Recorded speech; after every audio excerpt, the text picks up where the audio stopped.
जय श्री कृष्णा। राधे राधे। आइए सुनते हैं पुरुषोत्तम मास महात्म्य कथा अध्याय 19।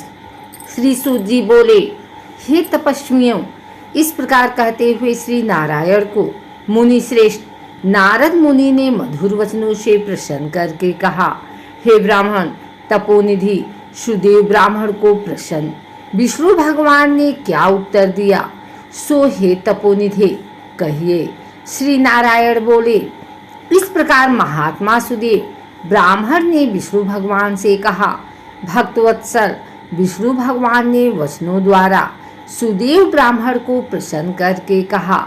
हरि भगवान बोले, हे द्विजराज, जो तुमने किया है उसको दूसरा नहीं करेगा। जिसके करने से हम प्रसन्न हुए उसको आप नहीं जानते हैं। यह हमारा प्रिय पुरुषोत्तम मास गया है। स्त्री के सहित शोक में मग्न तुमसे उस पुरुषोत्तम मास की सेवा हुई।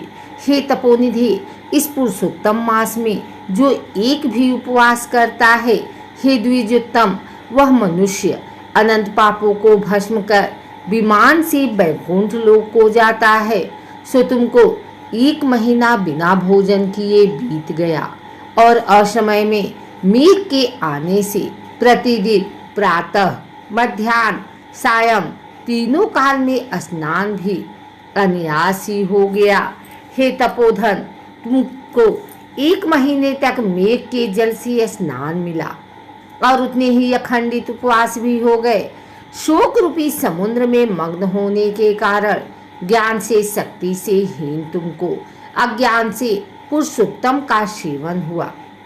तुम्हारे इस साधन का तौल कौन कर सकता है। तराजू के एक तरफ पल्ले में वेद में कहे हुए जितने साधन हैं उन सबको रखकर और दूसरी तरफ पुरुषोत्तम को रखकर देवताओं के सामने ब्रह्मा ने तोलन किया और सब हल्के हो गए। पुरुषोत्तम भारी हो गया, इसलिए भूमि के रहने वाले लोगों से पुरुषोत्तम का पूजन किया जाता है। हे तपोधन, यद्यपि पुरुषोत्तम मास सर्वत्र है, फिर भी इस पृथ्वी लोक में पूजन करने से फल देने वाला कहाँ है। इससे हे वत्स, इस समय आप सब तरह से धन्य हैं, क्योंकि आपने इस पुरुषोत्तम मास में उग्र तथा परम दारुण तप को किया। मनुष्य शरीर को प्राप्त कर जो लोग श्री पुरुषोत्तम मास में स्नान दान आदि से रहित रहते हैं, वे लोग जन्म जन्मांतर में दरिद्र होते हैं। इसलिए जो सब तरह से हमारे प्रिय पुरुषोत्तम मास का सेवन करता है, वह मनुष्य हमारा प्रिय धन्य और भाग्यवान होता है। श्री नारायण बोले, हे मुनि जगदीश्वर हरि भगवान, इस प्रकार कहकर गरुड़ जी पर सवार होकर शुद्ध वैकुंठ भवन को शीघ्र चले गए। सपत्नीक सुदेव शर्मा पुरुषोत्तम मास के सेवन से मृत्यु से उठे हुए सुखदेव पुत्र को देखकर अत्यंत दिन रात प्रसन्न होने लगा। मुझसे अज्ञानवश पुरुषोत्तम मास का सेवन हुआ और वह पुरुषोत्तम मास का सेवन फलीभूत हुआ, जिसके सेवन से मृत पुत्र उठ खड़ा हुआ। आश्चर्य है कि ऐसा मास कहीं नहीं देखा। इस तरह आश्चर्य करता हुआ उस पुरुषोत्तम मास का अच्छी तरह पूजन करने लगा। वह सपत्नीक ब्राह्मण श्रेष्ठ इस पुत्र से प्रसन्न हुआ और सुखदेव पुत्र ने भी अपने उत्तम कार्यों से सुदेव शर्मा पिता को प्रसन्न किया। सुदेव शर्मा ने पुरुषोत्तम मास की प्रशंसा की तथा आदर के साथ श्री विष्णु भगवान की पूजा की और कर्म मार्ग से होने वाले फलों में इच्छा का त्याग कर एक भक्ति मार्ग में ही प्रेम रखा।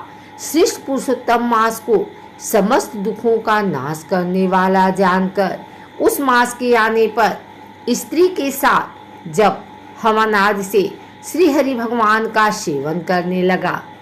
वह सपत्नीक श्रेष्ठ ब्राह्मण निरंतर 1000 वर्ष संसार के समस्त विषयों का उपयोग कर विष्णु भगवान के उत्तम लोक को प्राप्त हुआ, जो योगियों को भी दुष्प्राप्य है।